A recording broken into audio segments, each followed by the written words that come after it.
chỉ bay vô thi tu lệ ngay thật tu rong rong tên giờ vain khoang trồi thả đủ sáng nát chỉ bay căn ăn buộc lệ châu này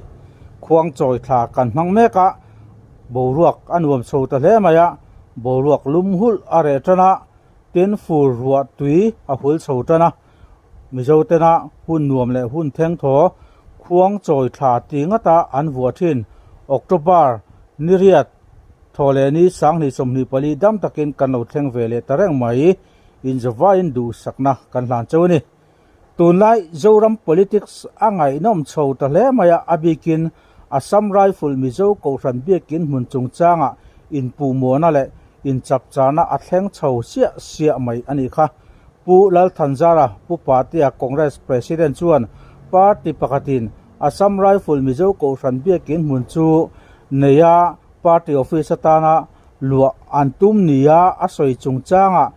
ZPM spokesperson pu kelal tuang ki machuan achang leta do thul hual asoi ni in alo puwa kan video lama te po kan tilang to ni kha nima sela hemi chungchanga hian Assam Rifle mizo ko rana upa ramkin lowa aron tong chuaka ani chuan pupa te hian do ta soi lowa ZPM party hian ma an langei ni angai thein thu aron soi chuak vele ani kha heile nimin maya khan pu lalmun pu punte advisor to CM chu aron tron chuak vele ta a Assam Rifle mizo ko ran upa ramkin lova hian thudik lo asoi ni in apu vele ta mia mai le pu lalmun pu punte advisor to CM sang tu zo bial to MLA ni bokina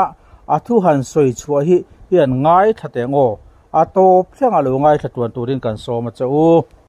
hei thu poi mo reng do mai sei tur ne kan hi tun lai ka la riau mai a social media a ka ming ron lan na kha ama puram kin lawa kha ka riat chian na wangin ke chon eng he huwa ka ngai lawa a re chiang ve lo ta chon ngai serious viau thei mai om mangai ka tia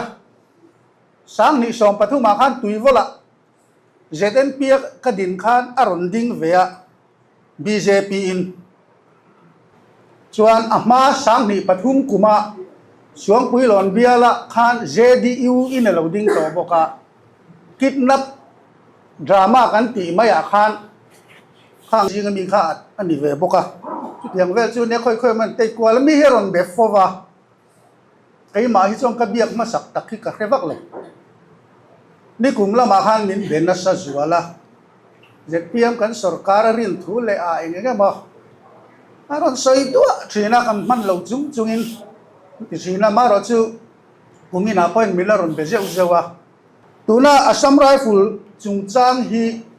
min zot seka ati kha ka zot sek lo chung khataro chu kan soi Assam Rifle hi chuak ta sela mandir le biak in ti vel te heng heng ti om tur ga malati ka zot ani ka ringa a chino ti nan nei to lo mati mai e ka tia kha ba ka zot non lo re min zot se ka abula ane na ka sei du lawa ati te kha thu dik lo top ani hot mai na ka zot sek lawa ma soi wangin chu chu kumin June July khavel kha ani dei tawang kan thian za ho ti na Assam Rifle ram Assam Rifle chua santa se eng tin nge ti vel bora hian kan soi ho na a solai so chu sinot ta ni to a ti ka soya kan thian pa ko ranu pa pa kan pe chona ni do ne mun ni le tia a sataloi upa nge min khila ni ka te e ni tak chu ti ve ma chu ani ka khiat china chon chu tiang zel chong ka soi a number hi mania kha tiang alo ni ta ka khan a number hi min biak na thin number kha kan phone leta incoming call facility nei lo ron ti tatlat mai ni chu wang chong ka buai na samaya khai mi ma de het khan ngai that lo na de hi ka neya sinot ho tu lian atangin Sunday September ni som ni pakwa Sunday in khom don dar kwa le mi ni som panga kan in siam vel lai khan solai ram chungchang soi kha chiang e man tiao kha chiang e sinot inin nei ton lo mi khatia khata hang ngai thar lo na kha ka nei deuh thu ta thole nia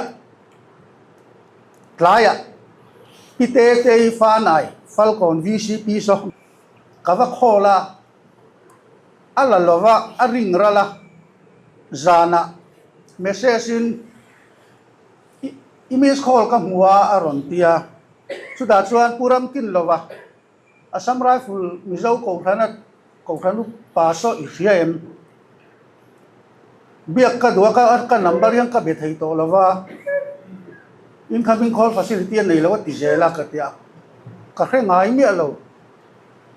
in parte om thin lo mi tia ama ifiem ka tia muila chu ka ang a ti vel tur ani tia chu tiang ani ta ka chon ani le in BJP an office kila BJP office chokidar khuma aniem kha ati onia khuma ni e tia a number ni nem ka tia chu ni lai ni jana mi ron peta ni lai ni jinga chu po chu tu ka lung le kan jin lung le kong en je kan je ka hong ta mi alawa chu an jir tom ni jinga pupisi la kan sama kongres mi hi kawazota halaya puram kin lo betu khai o ang reu me ka te o ni etia a number khamiron pete a number ka nei thin hian ka be thai to tlat lo ka tia ka nei bik lo wa khami a youtube tu vel tu te phone atang ka biak kha ni tia a meron ngai to sakro ka tia chu mi nu lo ka miron peta kisuan ka va beta ni office atangin loudspeaker angan dangan office staff ho chang kan ngai thathap ani son khalaya anin biak na khan lal mon pu puntein advisor to siamin governor ina bedu che aron tia ka in rin ni jang ka in khom kal turan ya a toy te chu kan in bia in khom tu kan ka berei man lo ka tia atia kha engtik vel nge aron biak hu che kha atia august tha atia ni chiang takin chu a number putlan sangan miron pe ka zirtom nia kan va biak chuan kan office staff te ho nen loudspeaker ka da ani le param kami governor ina bedu che karon ti a ti nia isoi kha engtik ni ngai la kha them ka tia ni sari thakwa tile tatlata ni sari thakwa chu september ni sari kha ani ho di ta a chu governor ria dam lo rei to ti ka khria governor ADC ne na ka wazota september ni saria dam do ina lut atia chu thi ni chuan september ni saria dam do ina lut chuan governor nen chuan kan om dun lawa ka biak tir lo top ti kha chu chiang ta phota chuwang chuan youtube pa voice viral ta a august tha ti kha ni rin om ta bera ai nga po chu ni se governor hi anlal khopa protocol te an vong tha mizo pa thudu nang mai kha be ve du che tia in biak tir mai ang chi governor style anilo ti kha khiat le phot tu ra ni ta ni governor ina biak du chuan a secretary te azon tiranga